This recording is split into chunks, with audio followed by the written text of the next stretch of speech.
Hello बच्चों, नमस्ते। कैसे हैं आप सब लोग? उम्मीद है शानदार, जिंदाबाद, जबरदस्त होंगे।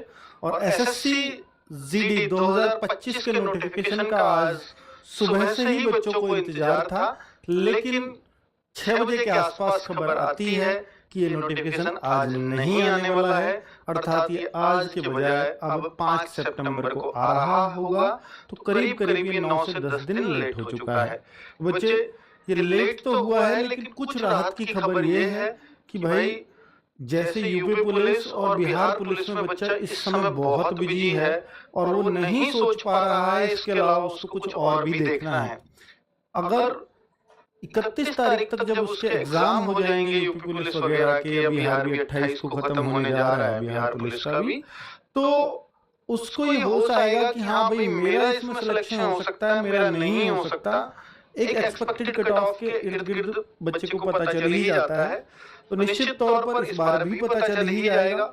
तो फिर वो थोड़ा ज्यादा मेहनत से उस तरफ मूव कर सकता है, या मैं कहूँ कि ज्यादा मेहनत से या ज्यादा मन से उस तरफ देखना चाहेगा, क्योंकि अगर उसको अब फॉर्म आते हैं 27 तारीख को, शायद उतना ध्यान उसका नहीं जाता। तो चलिए बच्चे, तो कुल मिलाकर के कुछ सवालों के जवाब पहले तो दिखा दूं कि भाई ये बात कहाँ से, ये क्या ये ऑफिशियल आ गई है? जी हाँ, आज बिल्कुल भी इंतजार ना करें। 27 अगस्त को जो फॉर्म आने थे वो 5 सितंबर को आएंगे, ड्यू टू एडमिनिस्ट्रेटिव रीजंस। प्रशासनिक कारणों से ऐसा हुआ है, कोई खास रीजन नहीं बताया, और जब कोई रीजन इनके पास ना हो तो ये प्रशासनिक कारण ही बताते हैं। आगे बच्चे, 5 सितंबर से फॉर्म है, बिल्कुल क्लियर हो गया। और दूसरा, वैकेंसी सबसे बड़ा सवाल है बच्चों का कि वैकेंसीज क्या है, एक्सपेक्टेड क्या है, क्या अनुमानित है। तो बच्चे, अनुमानित तो अभी बता पाना पॉसिबल नहीं है कि भाई ये कितनी होंगी, ऐसी कोई इंटरनल खबर नहीं है और आगे से डिपार्टमेंट से कोई ऐसी जानकारी अभी हमारे पास तक नहीं आई है। फिर भी चूंकि जैसा देखा जाता रहा है पिछले 3 सालों से, हालांकि पिछली बार जो वैकेंसी थी वो 50,000 के आसपास हो गई, 40,000 कुछ हो गई, लेकिन वो शुरू में वो भी 25,000 के आसपास ही निकली थी। तो आप ये मान सकते हो कि एसएससी का जो रिकॉर्ड रहा है कि वो इसके आसपास अप्रॉक्स, मैं ये नहीं कह रहा कि एग्जैक्ट है, और इसके अप्रॉक्स आप मान करके चलिए वैकेंसीज आपको देखने को मिलेंगी। ये कम से कम होनी चाहिए, बाकी इससे ज्यादा होंगी तो अच्छा ही है आप लोगों के लिए। गवर्नमेंट को झटका लगा, सेंट्रल गवर्नमेंट इसको निकालती है, तो उम्मीद करो शायद और बेहतर ही देखने को मिले। पर फिलहाल हम इससे ज्यादा नहीं कह करके चलेंगे, क्योंकि अगर ज्यादा कह करके चलते हैं और जब वो कम आती हैं तो हर बच्चे को दुख होता है। एग्जाम बच्चों जनवरी और फरवरी, ये बिल्कुल उन्होंने कैलेंडर में दिया है, और अगर वो जनवरी फरवरी दे रहे हैं तो आप ये मानिए कि 10 जनवरी से एग्जाम शुरू हो जाएगा। ये इनका रिकॉर्ड भी रहा है, पिछले 2-3 बार से लगातार 10 जनवरी के आसपास ही एग्जाम शुरू कर रहे हैं। तो आप ये मान लीजिए कि 10 जनवरी, जिस तरह से एसएससी 2 महीने बता रहे, तो पहले महीने में ले दे रही है इस एग्जाम को, तो भाई ये 10 जनवरी क्या, हम तो ये कहेंगे कि 1 जनवरी मान के चलो। कुछ भी हो सकता है, क्योंकि एमटीएस और सीजीएल बहुत मतलब जो एक्सपेक्टेड था उसकी फर्स्ट डेट को ही कराए जा रहे हैं, है ना। तो अवसर 2.0 बैच के लिए बच्चे लोग परेशान हैं कि सर ये जो है बेस्ट टीम के साथ आना चाहिए, क्योंकि देखो पहली बार ऐसा होगा कि जो फॉर्म है और जो एग्जाम है उसके बीच एक बड़ा गैप है। वरना अगस्त में अगर फॉर्म आते थे तो ये नवंबर और दिसंबर में एग्जाम कराते थे। पहली बार ऐसा हो रहा है कि अगस्त में ही फॉर्म, समझो 27 अगस्त है क्यों थे, अब 5 सितंबर हो गए तो सितंबर पूरा ही मिल रहा है ऑलमोस्ट। तो ये दिसंबर में 100% एग्जाम हो जाता था, मतलब अगर इतनी जल्दी फॉर्म आएंगे तो अब आप ये मानिए अगर ये जनवरी फरवरी जा रहा है तो एक सफिशिएंट टाइम भी मिलेगा। कि मैं ये तो नहीं कहता कि एसएससी जीडी का जो कंपटीशन है वो उस लेवल पे जा चुका है कि अगर आप यूपी और बिहार जैसे स्टेट से, बिहार से तो मैं नहीं कहूंगा, यूपी, एमपी, राजस्थान, इन स्टेट से हो ना, हरियाणा, इन स्टेट से, 4 state, UP, MP, Rajasthan, Haryana. MP में भी कुछ एरिया थोड़ी कम लग जाती है, लेकिन ये 4 स्टेट्स ना बच्चों बहुत खतरनाक है बच्चों के लिए। सबसे ज्यादा अगर हाई कट ऑफ जाती है तो इन्हीं स्टेट्स की जाती है और स्टेट वाइज कट ऑफ लगती है।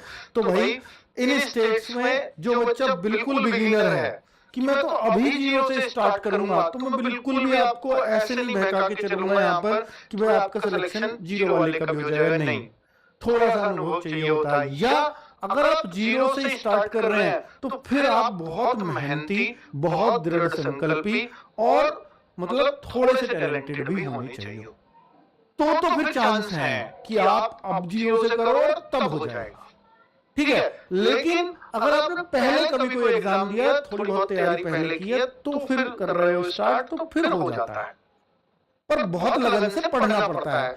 बहुत सारे बच्चे ये कहेंगे कि सर 138 पे कट ऑफ जाती है यूपी जैसे स्टेट की, वो भी सिर्फ फिजिकली, फाइनल हो सकता है 145 पे लगे, बिल्कुल सच है।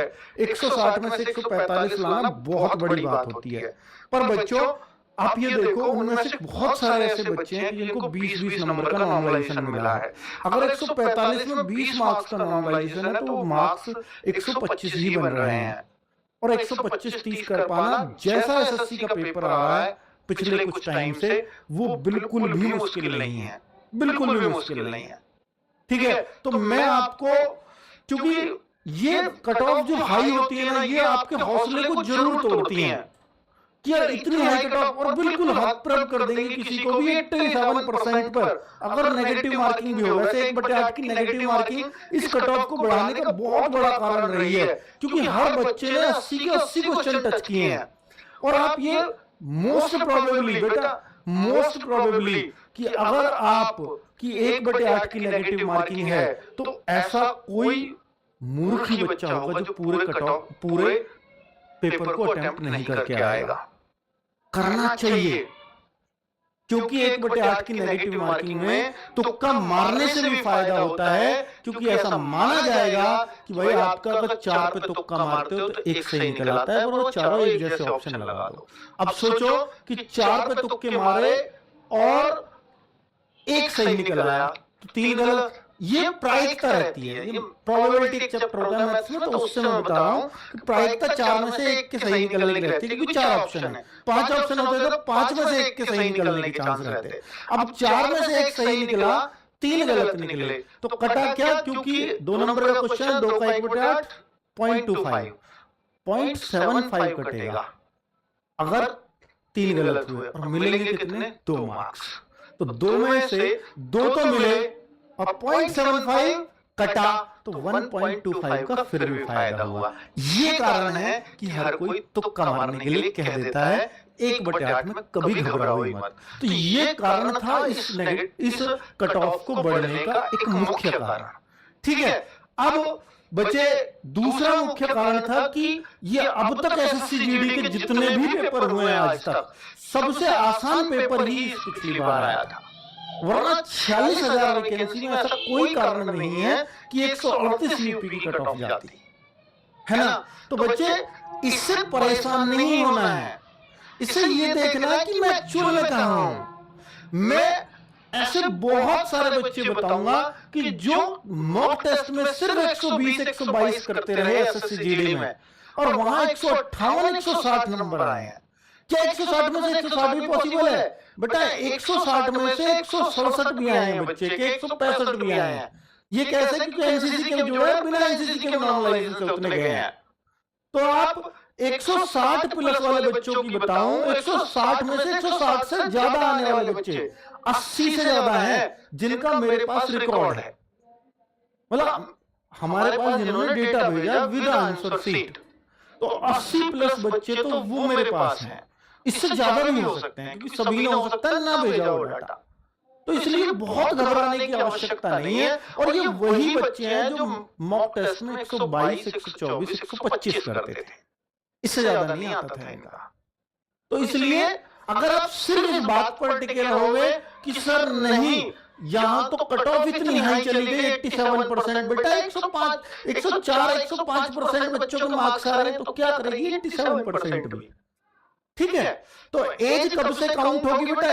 एज का जो है ना रूल ये बना है कि 1 अगस्त तक काउंट करते हैं। अब ये जो अगस्त के बाद वैकेंसी आ रही है, मोस्ट प्रोबेबली 1 अगस्त आपकी एज होनी चाहिए, और या हो सकता है कि फॉर्म की स्टार्ट डेट से 5 सितंबर से भी कर दे। लेकिन एज 18 से 23 मांगी जाती है, कोई एज की छूट नहीं मिलेगी, ये झूठा बहकावा मैं आपके साथ नहीं कर सकता। और 3 साल की ओबीसी को छूट मिलनी है, 5 साल की एससी एसटी को, लड़कों लड़कियों की सेम एज होती है। ठीक है, आगे अगर मैं बात